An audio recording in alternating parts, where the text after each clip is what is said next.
Bonjour à tous. Alors, je fais une vidéo à la suite de quelques enchaînements très improvisés qui se sont déroulés donc autour de 21 jours avec Sagesse de la Mer et ensuite avec le projet Supporting Sacred Life qui est en train de doucement suivre son cours. Alors je vais dire quelques mots pour résumer ce qui s'est passé à la suite de 21 jours avec Sagesse de la Mer.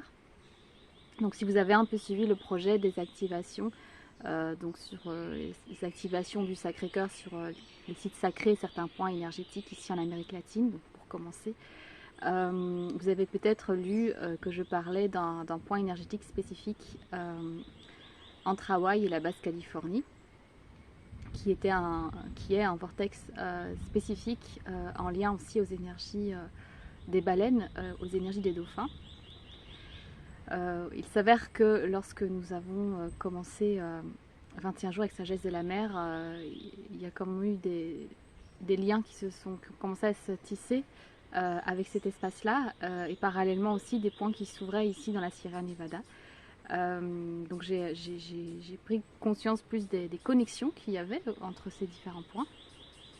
Et il s'est trouvé que quand on a eu terminé les 21 jours, il y a eu l'invitation à pouvoir activer ce vortex avec les activations du Sacré-Cœur à distance.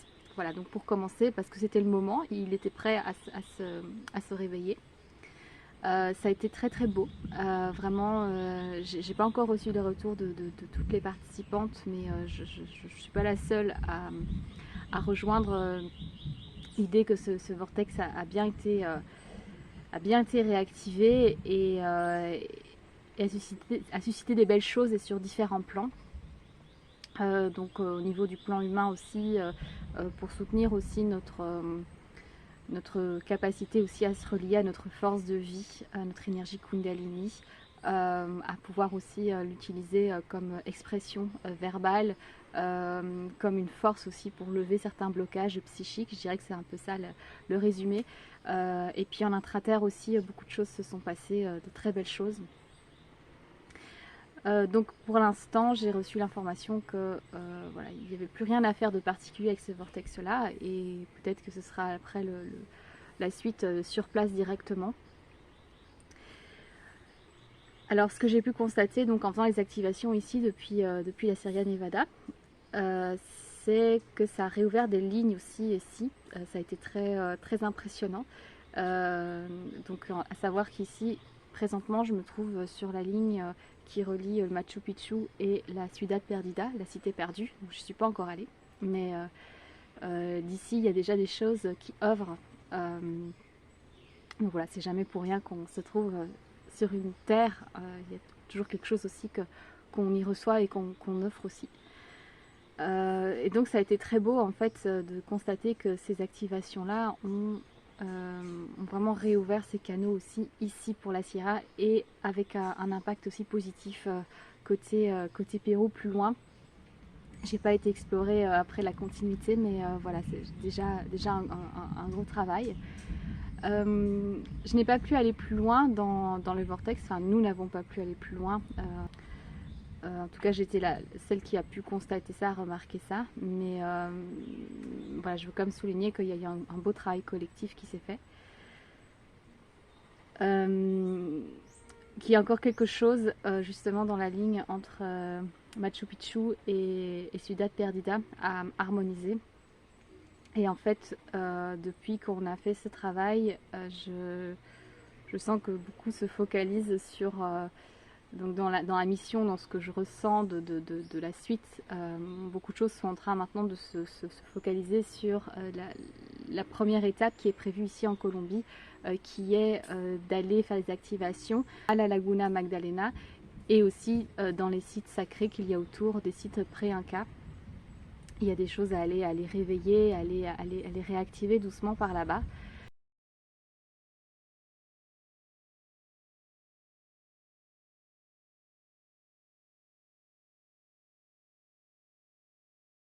Donc c'est pas directement sur cette ligne d'or qui relie Machu Picchu et Ciudad Perdida et dans laquelle je me trouve actuellement, mais il y a des liens et pour aider, soutenir à ouvrir certains réseaux. pour qu'ensuite aussi ce vortex du côté d'Hawaï va pouvoir aussi émerger davantage et venir encore plus toucher une dimension du collectif. Et quand je parle de la dimension du collectif, c'est que ça puisse donner la possibilité à qui le souhaite de pouvoir s'émanciper plus facilement, se libérer plus facilement de certaines emprises et de retrouver sa liberté d'être dans beaucoup plus d'authenticité, dans beaucoup plus de lumière. Alors donc la suite s'avère être à la Laguna Magdalena et j'avais repris le texte que j'avais écrit il y a un mois où je m'étais donné comme petit objectif de pouvoir aller pour le 22 juillet faire ces activations à la Laguna Magdalena. Ce qui ne sera pas le cas, ce ne sera pas possible voilà, dans des aspects logistiques et financiers. Mais il y avait la guidance aussi de pouvoir faire un travail avec les eaux unifiées et que ce puisse être aussi à nouveau un travail collectif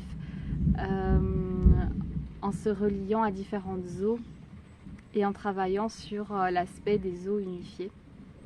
L'intention à la Laguna Magdalena est de pouvoir aussi mélanger les eaux du lac Titicaca du Pérou et la Laguna Magdalena et après les amener ici dans la Sierra Nevada. Donc il y a tout un travail avec les eaux mais donc qui se prépare, qui se fera au moment juste.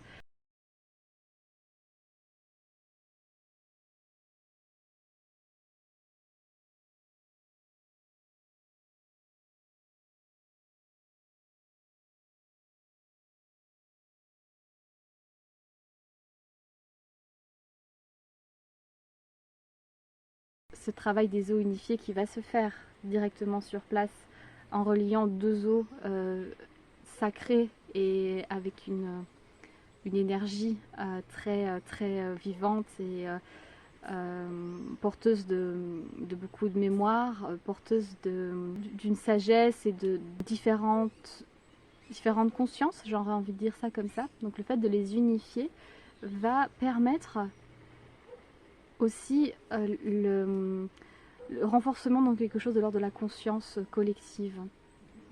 Et à cela pourra se rajouter les eaux mélangées de partout dans le monde. Alors ça va être quelque chose, ça va pas forcément se faire physiquement, mais en tout cas par le biais du virtuel, de la reliance des êtres, quelque chose va être élevé. Donc il y avait la notion de prière aussi, de prier pour ces eaux unifiées, tout simplement. Prier pour les eaux unifiées et ensuite leur laisser faire le travail. Mais quand on réunit les eaux, on réunit aussi les eaux de nos cerveaux, de nos matrices, pour revenir à notre océan primordial intérieur, un espace de pure création et un espace de pure conscience et de non-dualité. Donc ce sera l'invitation à faire ce travail intérieur pour ensuite que ça puisse avoir une portée collective de nouveau pour soutenir qui souhaite à un moment faire un chemin d'émancipation et d'éveil.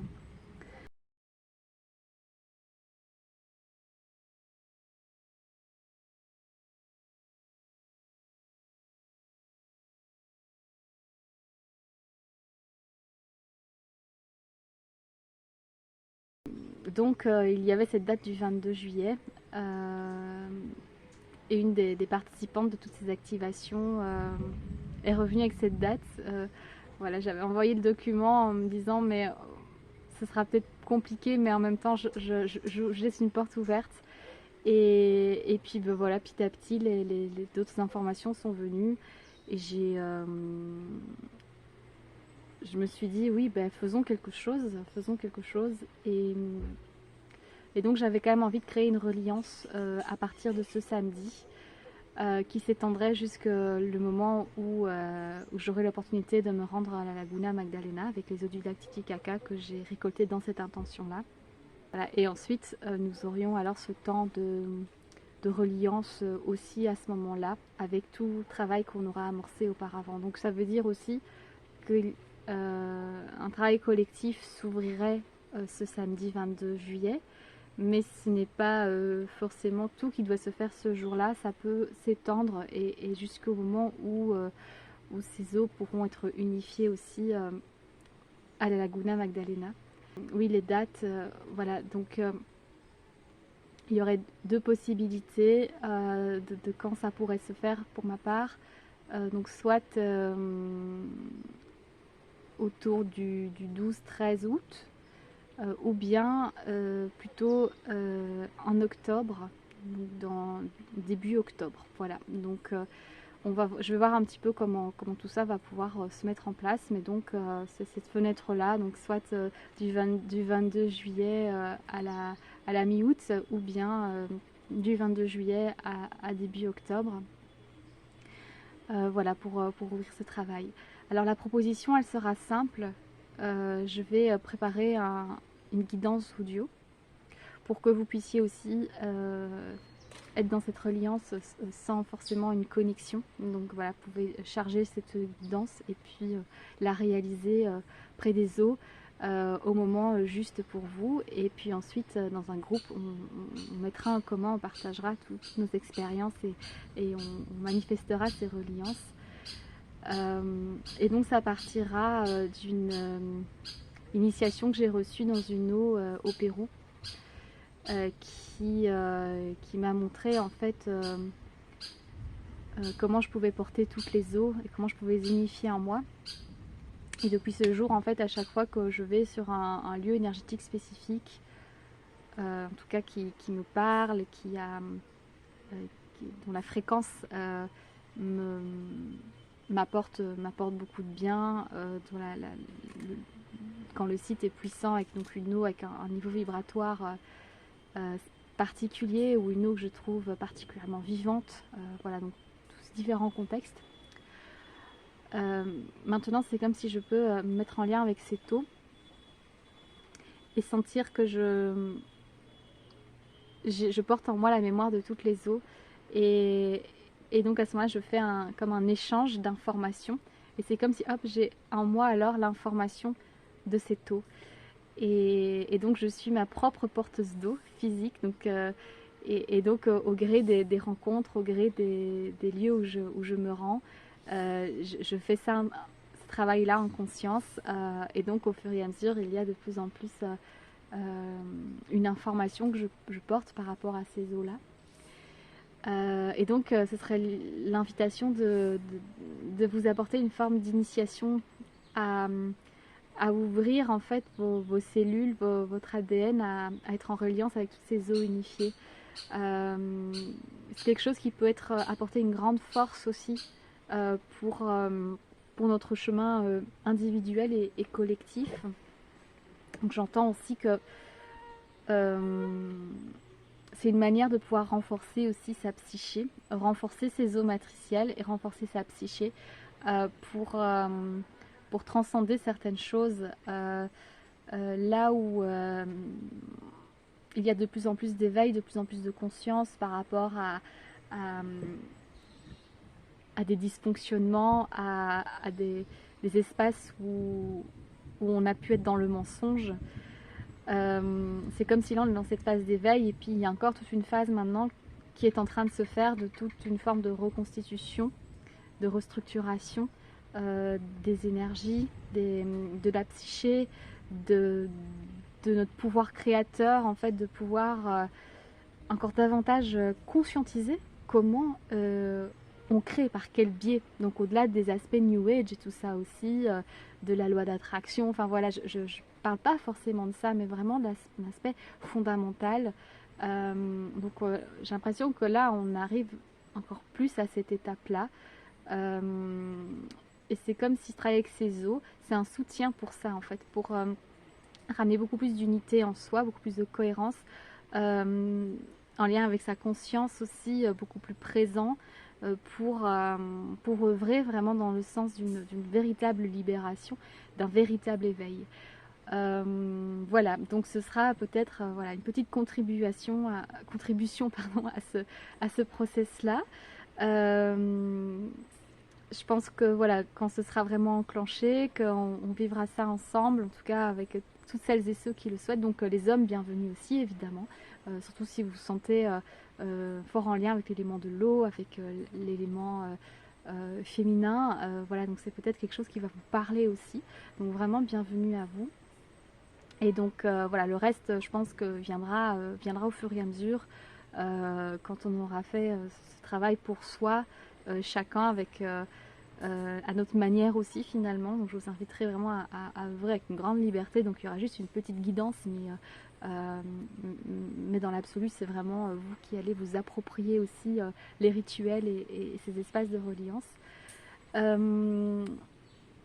Donc voilà, quand tout ça va se constituer, peut-être qu'il y aura encore d'autres compréhensions, d'autres informations, d'autres messages par rapport à l'importance de faire ce travail en soi, de comme réveiller, c'est comme s'il y avait un ADN, un génome à réveiller qui a la conscience d'être unité en passant par l'élément de l'eau, quelque chose un peu comme ça.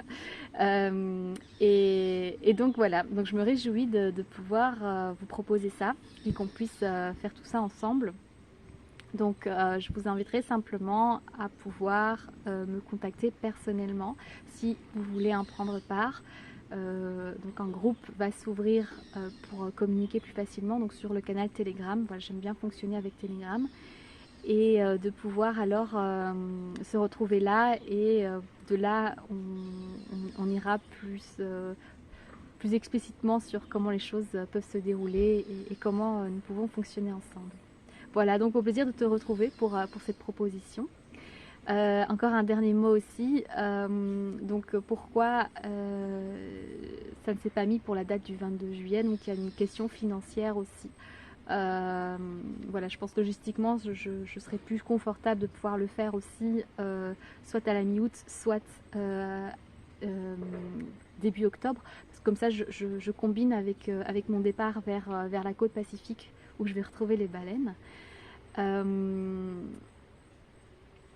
Et donc j'aurais encore besoin de soutien financier. Alors voilà, je fais mon possible pour générer l'argent pour pouvoir le faire.